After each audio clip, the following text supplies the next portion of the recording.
ओम शांति। आप सभी बाबा के अति स्नेही मीठे प्यारे बच्चों को प्राण प्यारे बाप दादा की बहुत याद और प्यार स्वीकार करना जी। मुझे पूर्ण विश्वास है आप सभी अपने घर में स्वस्थ होंगे, सुरक्षित होंगे और तीव्र पुरुषार्थी बनकर अपने समय को सफल कर रहे होंगे। मैं सबसे पहले बाबा का बहुत दिल से धन्यवाद देता हूँ। हमारी आदरणीय दीदी जी का, ड्रामा का भी बहुत बहुत दिल से थैंक्स। हमें विज्ञान को भी नहीं भूलना चाहिए, क्योंकि इस विज्ञान के साधन के द्वारा ही हम और आप इस तरह से मुलाकात कर पा रहे हैं। आज का जो सेशन है एक बहुत ब्यूटीफुल टॉपिक है, और टॉपिक है स्वराज्य अधिकारी सो विश्व राज्य अधिकारी। आज का सेशन में एक बहुत सुंदर कहानी से शुरुआत करूंगा। एक राज्य था जिसमें राजा को इलेक्ट करने की अपनी एक विधि थी। वो क्या करते थे, एक हाथी को बुलाते थे और हाथी के पास एक वरमाला दे देते थे, और यह हाथी जिस भी व्यक्ति को चाहेगा उसके गले में वरमाला डाल देते थे और वो व्यक्ति राजा बन जाता था। मार्ग बिल्कुल सहज था। बस एक छोटी सी कंडीशन थी कि जो भी व्यक्ति राजा बनेगा 10 वर्ष तक राज्य कर सकता है, और 10 वर्ष के बाद उस राज्य के संविधान अनुसार राज्य के बाहर एक समुद्र था और समुद्र के बीच में एक द्वीप था जो कांटों का जंगल था। संविधान के अनुसार राजा को 10 वर्ष के बाद उस कांटों के जंगल वाले द्वीप में छोड़ देते थे। ना आज तक ना कोई बचा है ना बच पाएगा। एक बार यह हाथी एक नए राजा को इलेक्ट करने के लिए बाहर निकले, और सब लोग घर के अंदर, कोई भी रिस्क नहीं लेना चाहता था। यह हाथी जब चलने लगा, कुछ समय के बाद हाथी ने देखा एक युवक बहुत आत्मविश्वास के साथ हाथी के पास चलकर आ रहा है। हाथी को भाई बहुत खुशी हुई, एक तो मिला। और जैसे ही युवक सामने पहुंचा, यह हाथी ने वो वरमाला उस युवक के गले में डाल दिए। पीछे पीछे जो मंत्रियां चल रहे थे दौड़कर उसको दबोच लिए और पकड़ के ले आए राज्य महल में। और मंत्रियों ने कहा, हे युवक, आज से आप राजा हो। युवक ने कहा, गुड, आप 10 वर्ष तक राज्य कर सकते हो। युवक ने कहा, वेरी गुड। तो मंत्रियों ने कहा, गुड, वेरी गुड बंद करो। 10 वर्ष के बाद हम आपको ऐसे द्वीप में जो कांटों का जंगल है उसमें डाल देंगे, ना आज तक ना कोई बचा है ना बच पाएगा।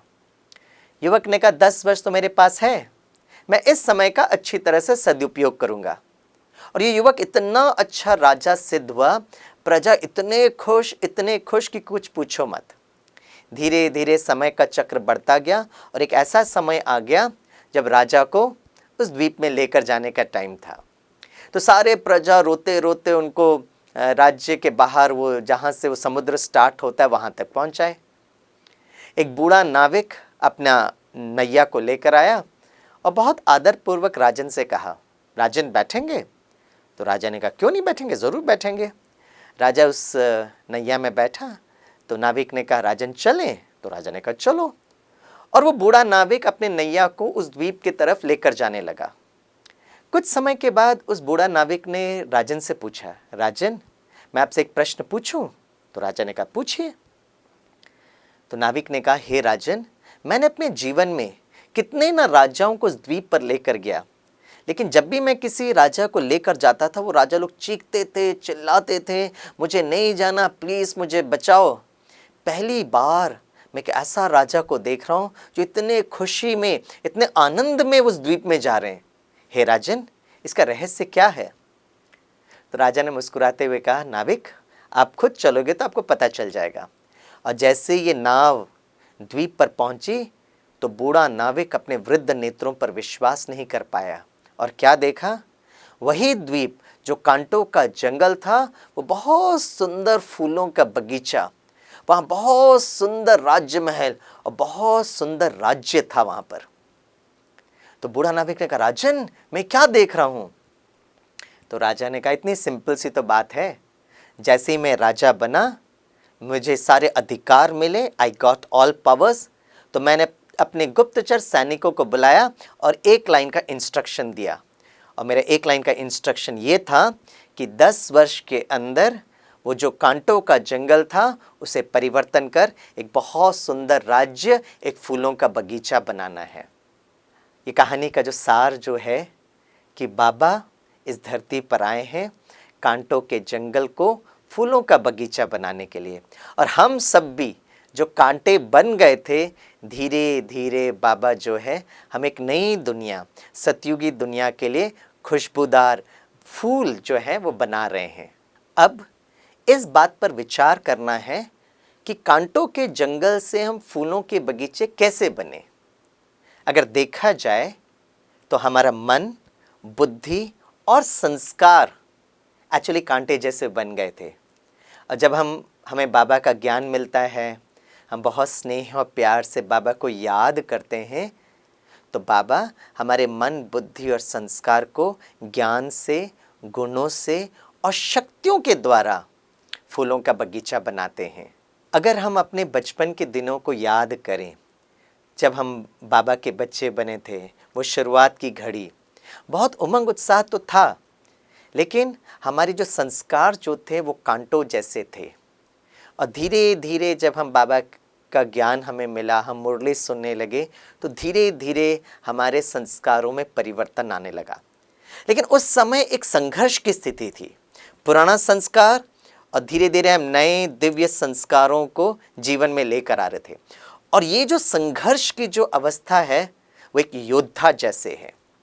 फिर क्या होता है, हम मुरली सुनते सुनते हम धीरे धीरे योद्धा से हम योगी बनते हैं, हमारा मन, बुद्धि स्थिर होने लगता है, और फिर और हमारे में दिव्य संस्कार आते हैं, तो योद्धा से योगी और योगी से हम युवराज बनने का लक्ष्य रखते हैं। सो इसकी जो विधि जो है, योद्धा से योगी, योगी से युवराज, सो राजा, सो विश्व महाराजन, विश्व महारानी। और जब हम योद्धा की बात करते हैं ना, तो महाभारत का युद्ध हम सबको याद आता है। जब हम पहली बार ज्ञान में आए थे तो हमारी और आपकी अवस्था अर्जुन जैसी थी, राइट? पूरी तरह से हलचल में, पूरी तरह से कंफ्यूज्ड। मेरा तो जीवन कुछ ऐसे ही था, समझ में नहीं आ रहा था मैं क्या कर रहा हूँ, मुझे कहाँ जाना है, मेरा लक्ष्य क्या है। और ऐसे समय आज से 25 साल पहले मुझे बाबा का परिचय मिला, बाबा का ज्ञान मिला।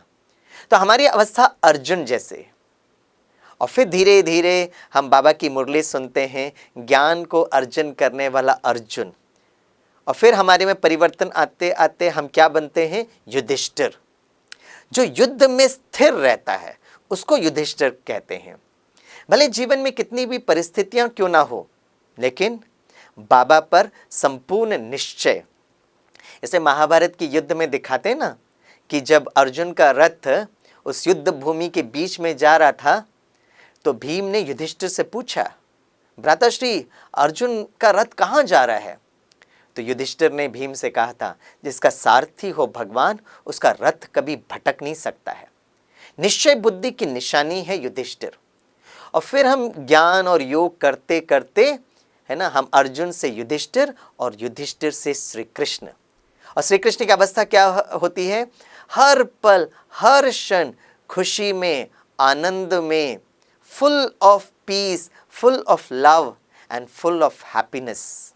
अगर मैं आपसे पूछूंगा कि महाभारत के युद्ध में अर्जुन जो था ना, वो महारथी था, महायोद्धा था, बहुत बलशाली था, लेकिन अर्जुन के सामने सबसे बड़ा चुनौतीपूर्ण योद्धा कौन थे? और अगर हम इस पर विचार करेंगे तो हम सबको पता चलेगा, उनके सामने जो सबसे चुनौतीपूर्ण योद्धा जो थे वो थे भीष्म पितामह। क्योंकि भीष्म पितामह के पास इच्छा मृत्यु का वरदान था। जब भी हमारे सेंटर पर कोई नए भाई बहन आते हैं और जब हम उनको महाभारत का सही परिचय देते हैं, एक्चुअली हमारा युद्ध और किसी से नहीं है। हमारा युद्ध जो है हमारे अंदर की कमी कमजोरियों से युद्ध चल रहा है। और पांडव सेना जो है वो प्रीत बुद्धि और कौरव सेना जो है वो विपरीत बुद्धि। तो पांडव सेना का जो हर कैरेक्टर है उसमें भी एक आध्यात्मिक रहस्य छुपा हुआ है। जैसे अर्जुन और युधिष्ठिर के बारे में तो हमने समझ लिया। भीम अर्थात पर्वत, अचल, अडोल, राइट। नकुल अर्थात जिसका कोई कुल नहीं, वो नकुल।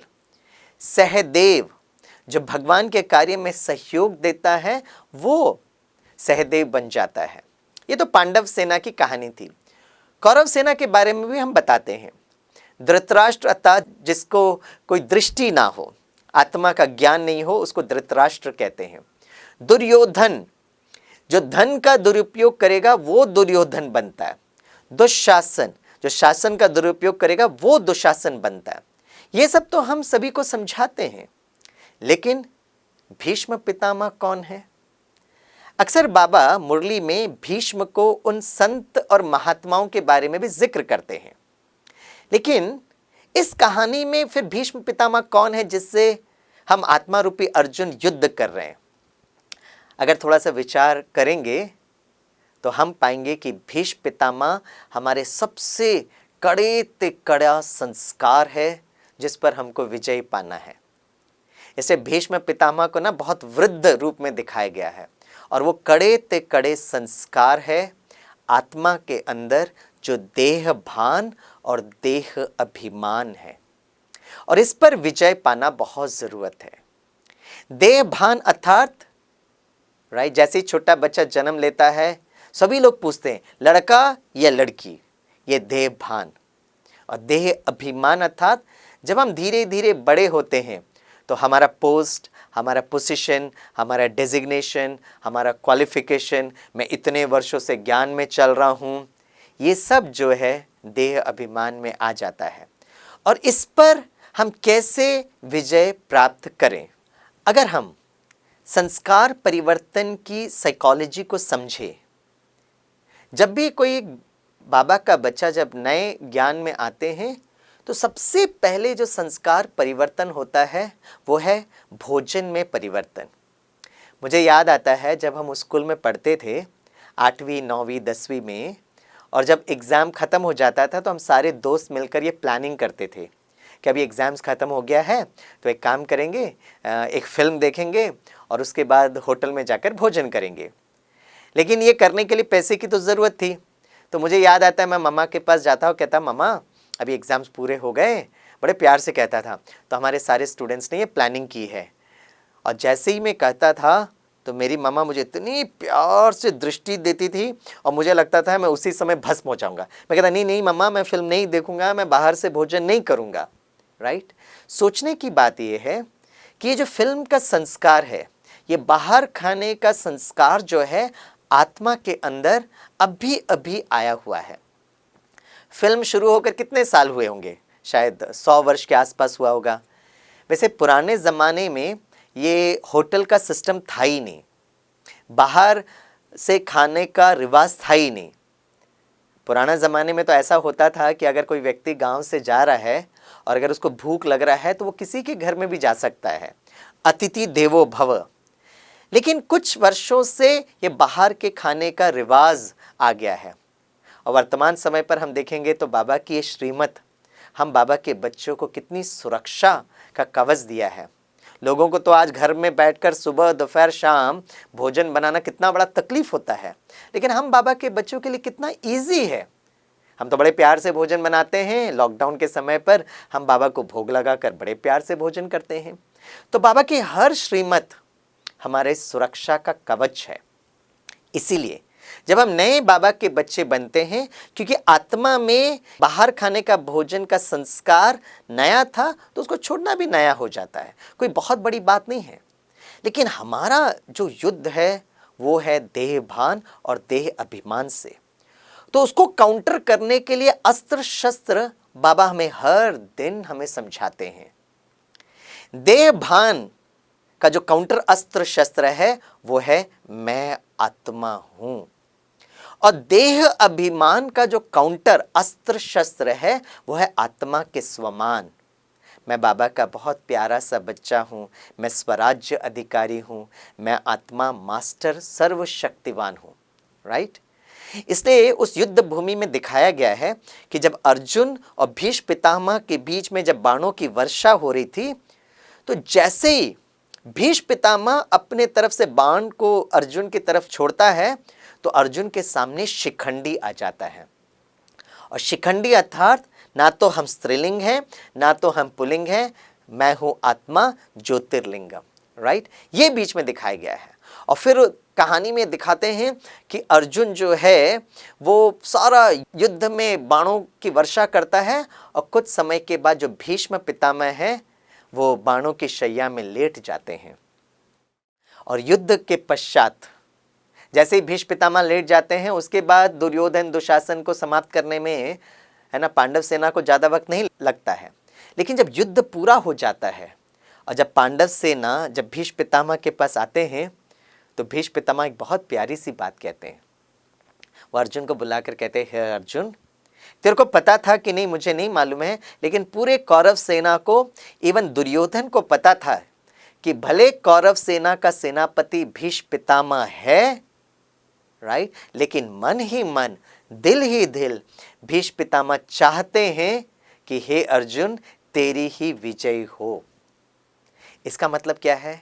इसका मतलब यह है कि हमारे अंदर का जो भीष्म, जो कड़े संस्कार हैं, वो भी अंदर ही अंदर चाहते हैं हे आत्मा आपकी ही विजय हो।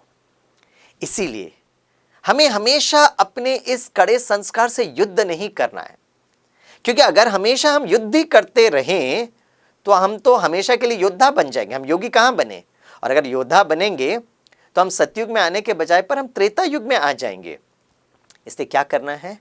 क्योंकि भीष्म पितामह के पास इच्छा मृत्यु का वरदान है, तो इसीलिए, है ना, युद्ध करने के बजाय पर बहुत स्नेह और प्यार से अपने इस कड़े संस्कार पर विजय पाना है, राइट।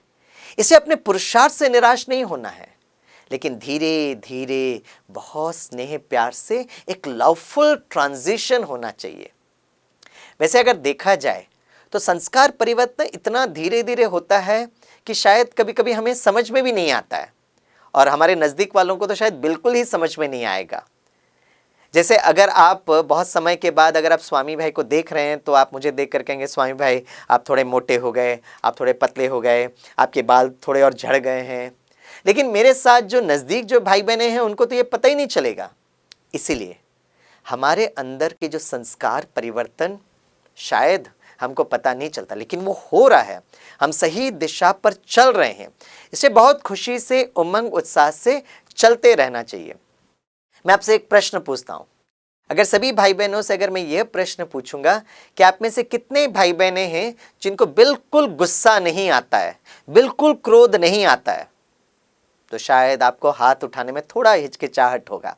लेकिन अब क्वेश्चन को मैं रीडिफाइन करता हूँ और मुझे विश्वास है जब मैं ये प्रश्न पूछूंगा तो आप सभी भाई बहनें बहुत मुस्कुराते हुए पूरी तरह से हाथ उठाएंगे।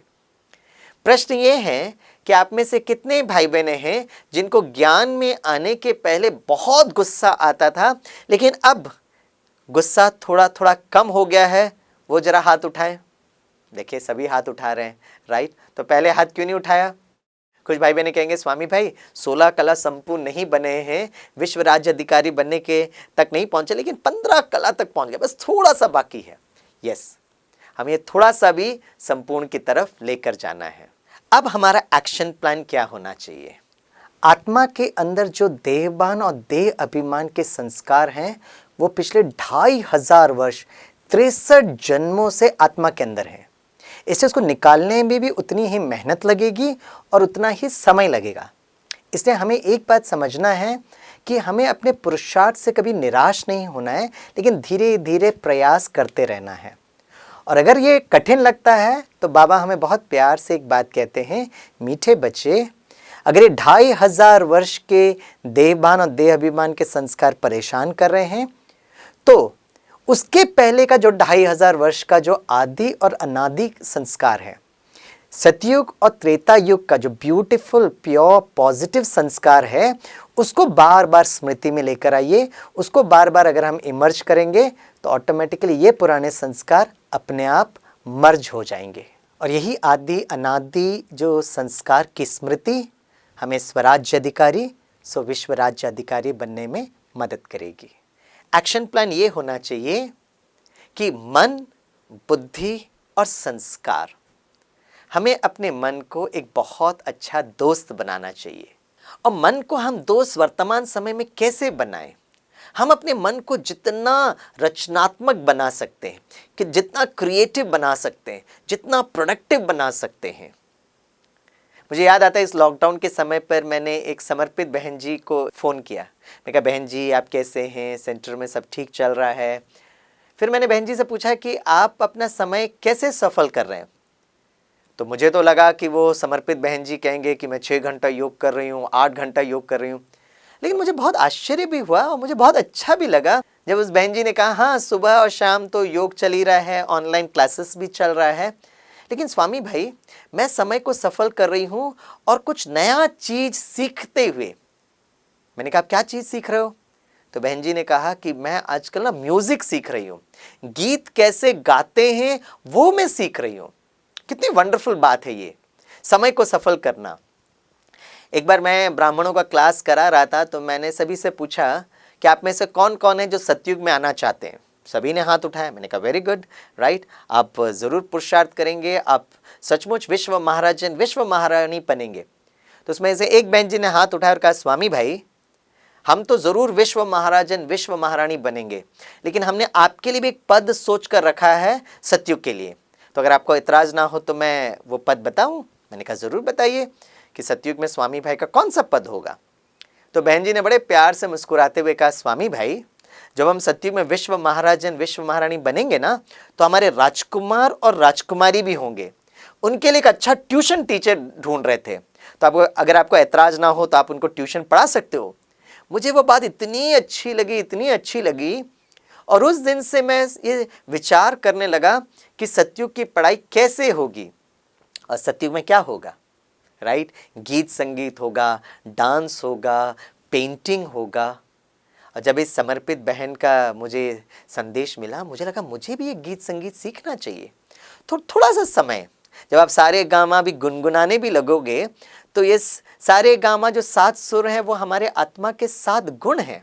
और आप देखेंगे अब जब आप नया स्किल, कोई भी स्किल जो आपको अच्छा लगता है वो आप ज़रूर करिए, तो इससे आपके मन में उमंग उत्साह ज़रूर होगा। तो पहली बात है मन को हम क्रिएटिव रखें। दूसरा एक्शन प्लान है बुद्धि। तो बुद्धि को हम दिव्य कैसे बनाएं? और बुद्धि दिव्य बनती है योग से। वैसे हम सुबह शाम तो योग करते ही हैं, लेकिन अगर हमें बाप समान बनना है तो क्या करना पड़ेगा? जैसे ब्रह्मा बाबा करते थे वैसे ही हमें भी करना है। और ब्रह्मा बाबा सुबह 2 बजे उठकर बाबा को याद करते थे। तो अभी तक तो हम 4 बजे उठते ही थे, वो हमारे जैसे संस्कार बन गए हैं। अब शायद ये लॉकडाउन थोड़ा हल्का भी क्यों ना होगा, लेकिन 30 जून तक तो ऑलरेडी ट्रेन सब बंद कर दिए हैं, और उसके बाद है ना पब्लिक गैदरिंग या सेवा या बाहर निकलना, थोड़ा सा हमारे पास अभी भी वक्त है। तो क्यों ना इस समय को हम सफल करें। हम सारा दिन भी योग का चार्ट बढ़ा सकते हैं, लेकिन बाकी सब समय क्या होता है, ये टीवी, मीडिया, व्हाट्सएप, फेसबुक, है ना, समाचार, इतना फ्लो होता है कि उस समय एकाग्रता में हमको थोड़ा मेहनत लगेगा। और बाबा कहते हैं अभी का जो समय है हमें मेहनत मुक्त बनकर मोहब्बत स्वरूप बनना है। इससे अब अलार्म जो हम 4 बजे रखते थे, मुझे लगता है 2 बजे रखना चाहिए। और स्वामी भाई भी इसका अभ्यास कर रहे हैं, इसलिए मैं यही बात आपके साथ शेयर कर रहा हूँ। और हमारे यज्ञ में ऐसे मैंने बहुत सारे भाई बहनों को देखा है जिन्होंने अपना समय सफल करते हुए अमृत वेले को बहुत स्ट्रॉन्ग और पावरफुल करना है। तो बुद्धि को दिव्य बनाने के लिए बहुत उमंग उत्साह से उठना, उसके लिए रात को थोड़ा जल्दी सो जाए, 9:30, 10 और मैक्सिमम 10:15, 10:30 बजे तक सो जाए। और रात को सोने के पहले बहुत प्यार से बाबा को याद करते हुए सोएं, वो गुनगुनाते हुए सोएं, मेरे बाबा, मीठे बाबा, प्यारे बाबा, शुक्रिया बाबा। तो भले थोड़ा सा नींद होगा, लेकिन वो बहुत गहरी नींद आपको मिलेगी, आपका शरीर को भी रेस्ट मिल जाएगा। वैसे भी बाई चांस अगर आपको लगता है कि शरीर में थोड़ी सी नींद की कमी है, तो आप सारा दिन तो आपके पास है, आप उसको नींद की पूर्ति आप ज़रूर कर सकते हैं।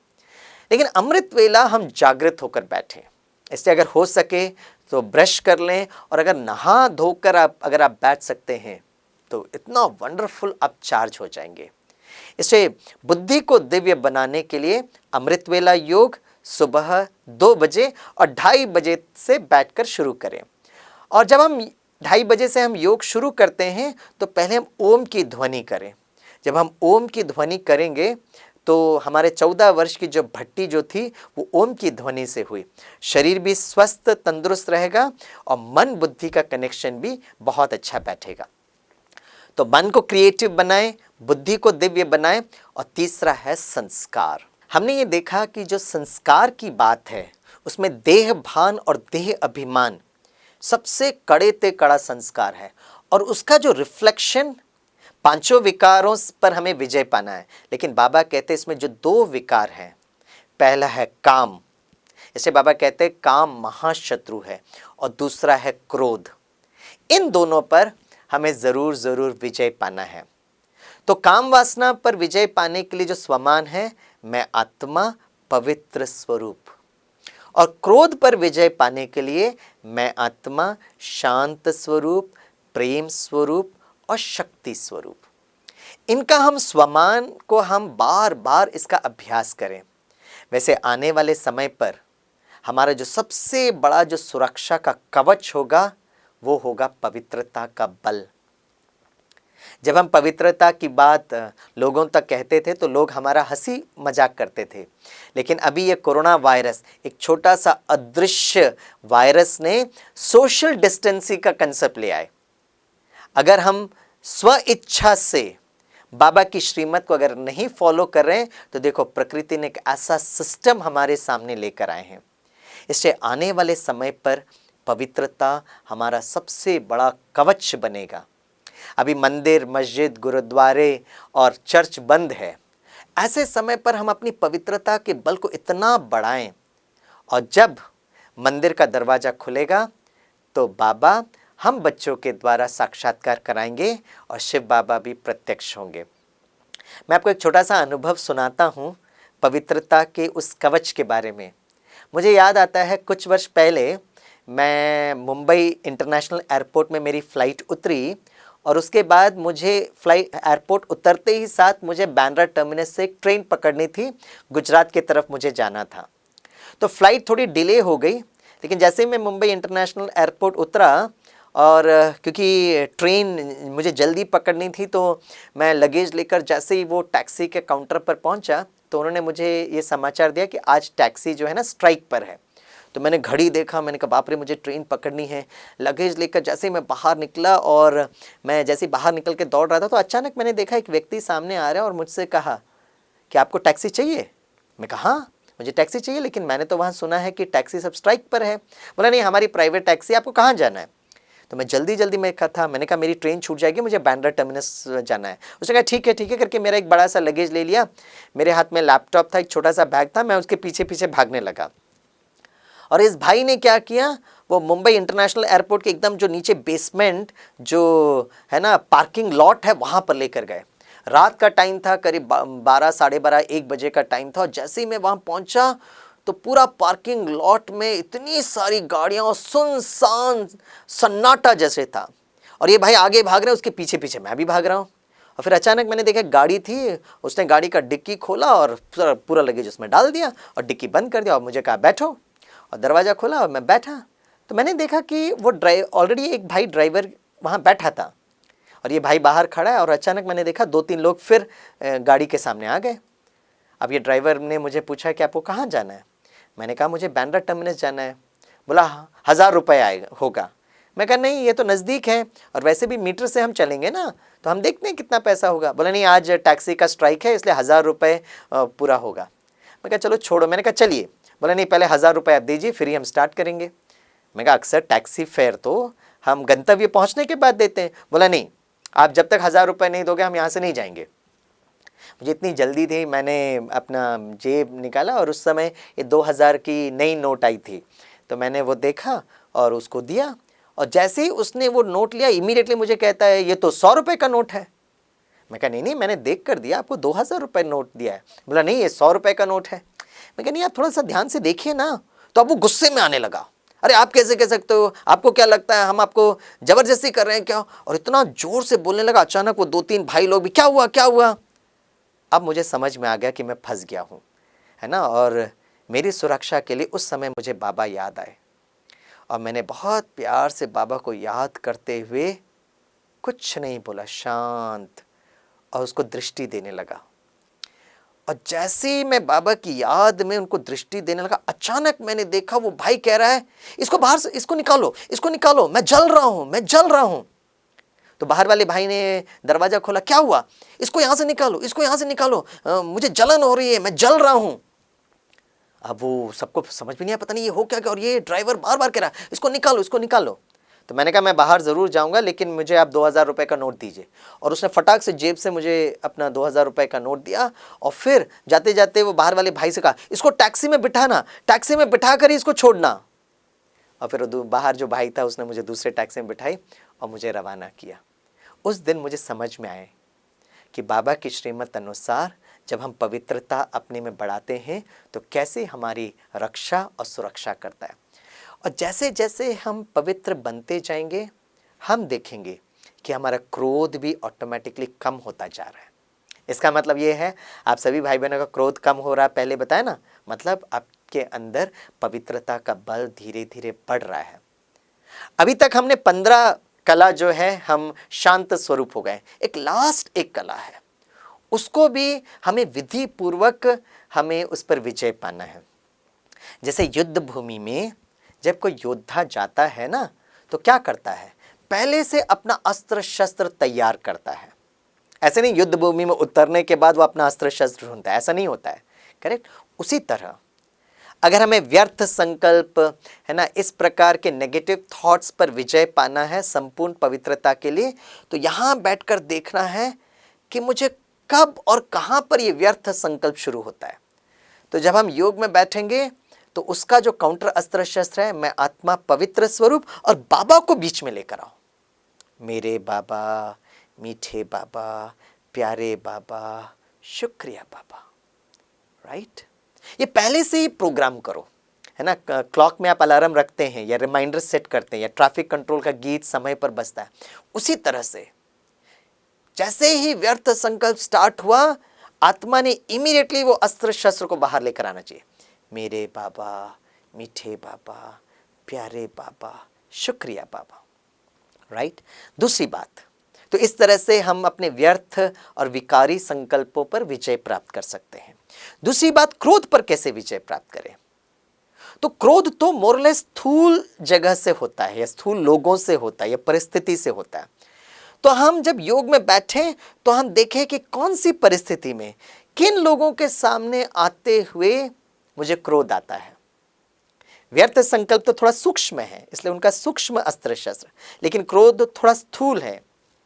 और क्या करना, योग में बैठते हुए उस मन बुद्धि से उस परिस्थिति को, उन लोगों को सामने लेकर आओ और वहां पर हमारा जो काउंटर अस्त्र शस्त्र है, मैं आत्मा शांत स्वरूप, मैं आत्मा प्रेम स्वरूप और मैं आत्मा शक्ति स्वरूप, करेक्ट। मैं आपको एक छोटा सा एग्जाम्पल के द्वारा मैं आपको समझाता हूं। कभी कभी हम जब घर में बैठे हैं तो घर के परिवार के सदस्यों में कहां पर, मुझे किस पर गुस्सा आता है, तो योग में बैठकर उस आत्मा को लेकर आए और अपने आप को एक नया रोल प्ले करते हुए हम देखें। वो व्यक्ति वैसे ही संस्कार के वशीभूत, क्योंकि हर आत्मा नंबरवार पुरुषार्थ अनुसार चल रहे हैं, तो वो वैसे का वैसे ही बोलेंगे, लेकिन मुझे शांत स्वरूप, मुझे प्रेम स्वरूप, सहन शक्ति, समाने की शक्ति होते हुए स्वराज्य अधिकारी और आने वाले समय पर विश्व राज्य अधिकारी। अच्छा, ऐसे भी हो सकता है कभी कभी कोई नई जगह हमें गुस्सा आ जाए, तो फिर बैठे और उस नए परिस्थिति पर हम विजय प्राप्त करें। जैसे मैं आपको उदाहरण के द्वारा समझाता हूं। मुझे एक बार मुंबई से सेवा में जाना था, तो मैंने अपने फ्लैट में लगेज को सब पैक करके रखा और ऑटो रिक्शा स्टैंड थोड़ी बाहर थी, तो मैं लिफ्ट से नीचे उतरा और वो ऑटो रिक्शा स्टैंड पर गया और उस भाई को कहा कि मुझे रेलवे स्टेशन जाना है, आप प्लीज़ वहाँ चलिए, लेकिन मैं लगेज को कलेक्ट करते हुए जाऊँगा। अब मुंबई में ये सब साधारण है, दिस इज़ वेरी नॉर्मल। तो उस ऑटो रिक्शा भाई ने कहा, वो मेरे फ्लैट के नीचे रुका, मैंने कहा मैं अभी आता हूँ, आप वेट करिएगा। और जब मैं लिफ्ट को प्रेस किया तो लिफ्ट थोड़ा ऊपर नीचे समय लग गया। अच्छा, मैं लिफ्ट में चढ़ा, फिर मैं अपने फ्लोर में उतरा, लगेज लेकर बाहर लेकर आया, फिर मैं लिफ्ट को प्रेस किया, फिर ऊपर नीचे थोड़ा समय हो गया। अब जब ये लगेज लेकर जब मैं ऑटो रिक्शा भाई के पास गया तो वो एकदम भड़क गए, आप इतना लेट होते हो, आप समय नहीं देखते हो। और जैसे ही उसने बोला तो मुझे भी थोड़ा आवेश आ गया। मैंने कहा मैं क्या करूं, वो लिफ्ट ऊपर नीचे था और हमारे बीच में ढिशुम ढिशुम हो गया। मैंने कहा चलो चलो मुझे जल्दी जाना है, मेरी ट्रेन छूट जाएगी। अब वो जब ऑटो रिक्शा चलाने लगे तो मैंने देखा वो कुछ बड़बड़ा रहे हैं पीछे पीछे देखकर। मैंने कहा पीछे देखकर क्या बड़बड़ाता है, सामने देखकर गाड़ी चला ना। और फिर ढिशुम ढिशुम हो गया और फिर वो बोलता जा रहा है तो मुझे लगा मेरी ट्रेन आज छूट जाएगी। और धीरे धीरे भी गाड़ी चला रहा है। मुझे बहुत होने लगा कि बाबा की सेवा पे जा रहा हूँ भाई। और मैंने कहा एक काम कर, तू रेलवे स्टेशन मत चल, तू पुलिस स्टेशन चल। और फिर उसने रेलवे स्टेशन में पहुंचाया और मुझे इतना गुस्सा आया, मैंने उसको पैसे ही दिए। और जैसे ही प्लेटफॉर्म पे चढ़ा देखा ट्रेन वहाँ खड़ी थी, मैं चढ़ा और ट्रेन मुझे मिल गई। वाह!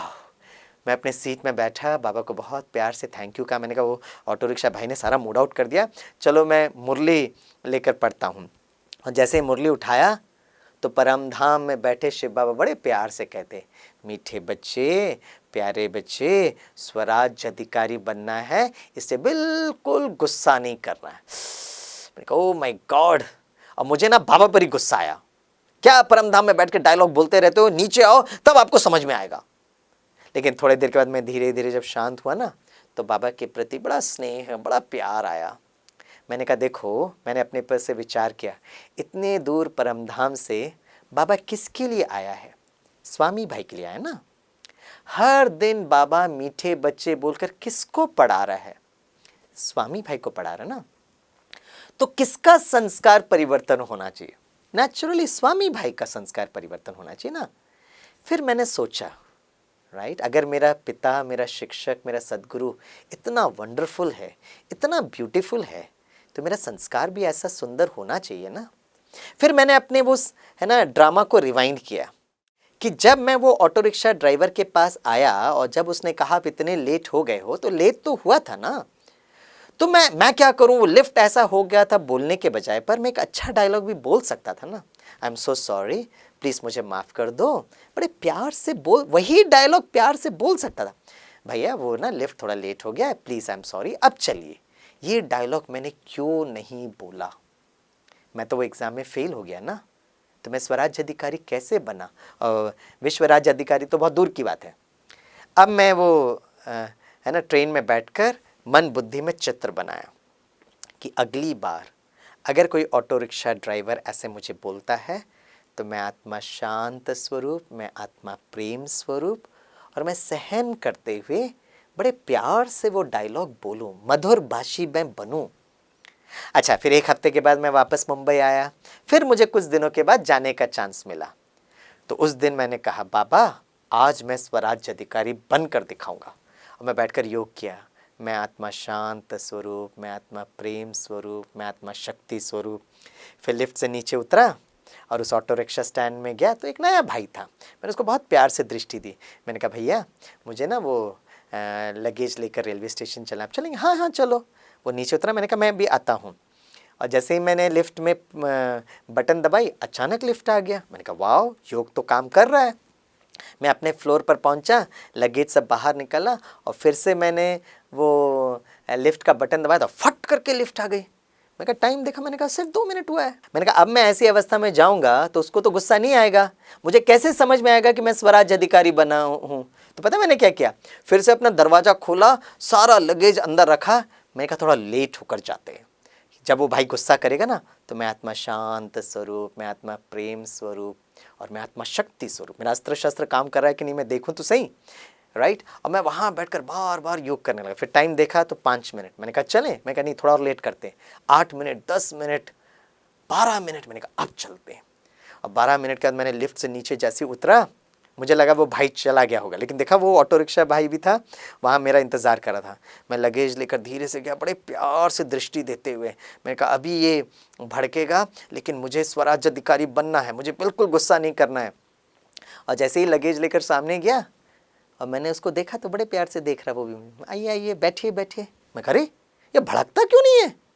ये भड़केगा नहीं तो मैं अपना अस्त्र शस्त्र का वेरिफिकेशन कैसे करूँ? और जब मैं बैठा तो मुझसे पूछ रहा है चलें? मैं कहा चलो। अब वो चलने लगा बड़े प्यार से, उमंग उत्साह से। मैं कह रही ये कुछ बोलता नहीं है, गुस्सा नहीं करता है, राइट। मैंने कहा गाड़ी साइड करो, गाड़ी साइड करो। तो उसने ऑटो को साइड किया और बोला क्या हुआ? मैं कहा पता है मैं कितना लेट हुआ था? बोला हाँ करीब 12-15 मिनट लेट हुए थे। मैंने कहा मैं 15 मिनट लेट हुआ तो आपको गुस्सा करना चाहिए ना, आपको क्रोध करना चाहिए था।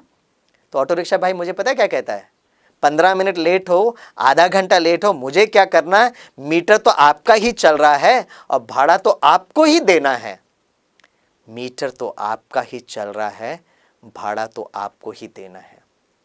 उस दिन मुझे समझ में आया, भले स्वामी भाई इतने वर्षों से ज्ञान में चल रहे हैं, लेकिन ज्ञान की रियल समझ उस ऑटो रिक्शा वाले भाई को समझ में आई।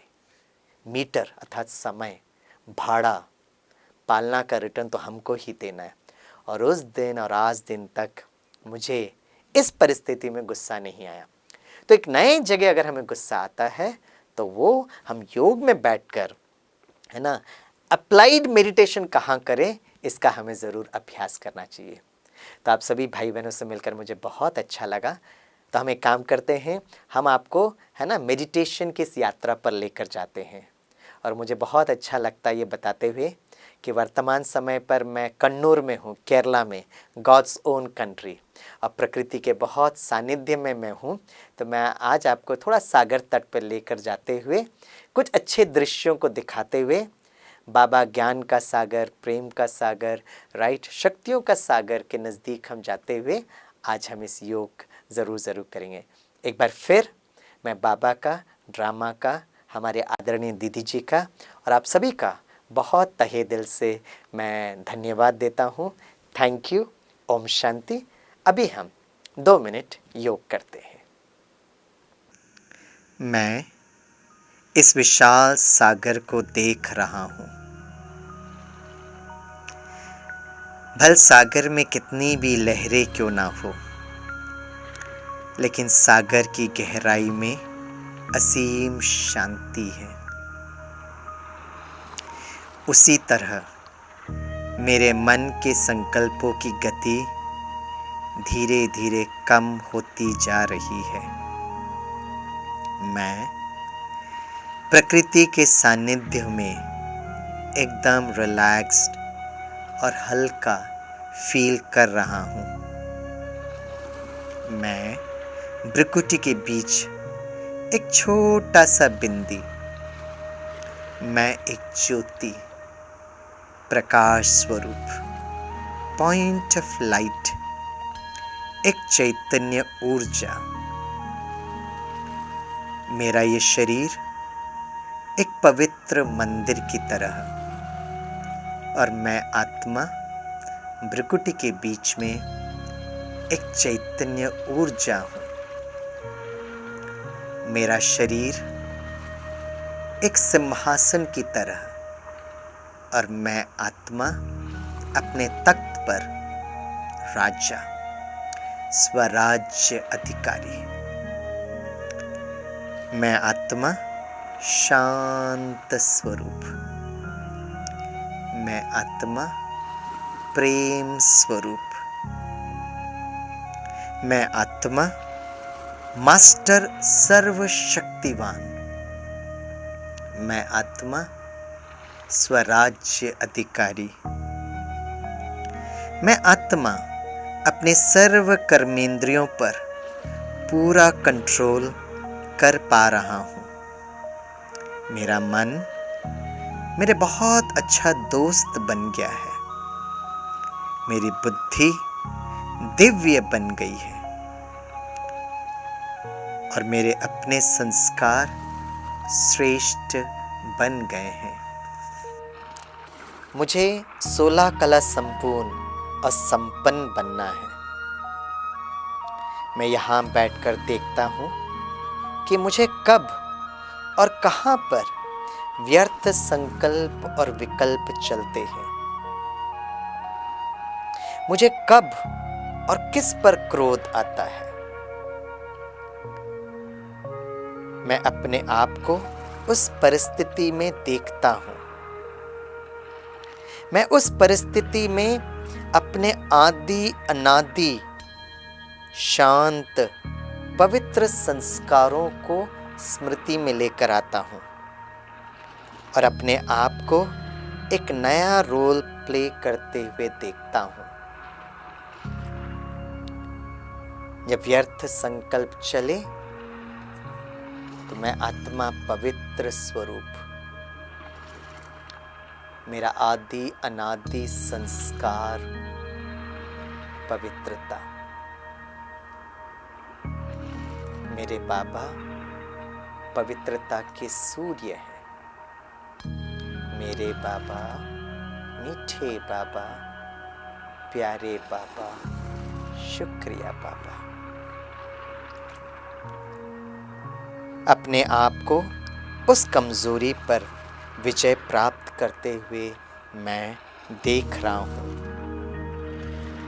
मेरा भविष्य बहुत उज्जवल और महान है। मैं स्वराज्य अधिकारी सो विश्व राज्य अधिकारी हूँ। मैं बाबा के शांति, प्रेम, पवित्रता की लहरों में लहराते हुए बाबा के गोद में समा रहा हूँ। ओम शांति।